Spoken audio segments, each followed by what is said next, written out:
Stop scrolling. What you're about to hear sounds completely made up, but every word is true. Watch till the end. Her name was Violet Jessup. She was a stewardess for the White Star Line, basically a hotel worker on ships. Ordinary job, ordinary woman. In 1911, she was on board the Olympic when it collided with a warship. She survived. 1 year later, she was on board the Titanic, the most famous shipwreck in history.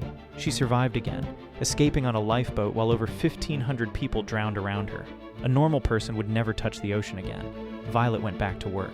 Then in 1916, the Britannic, a sister ship to the Titanic, hit a mine and sank in under an hour. Violet was on board. She jumped into the water and was nearly sucked into a spinning propeller.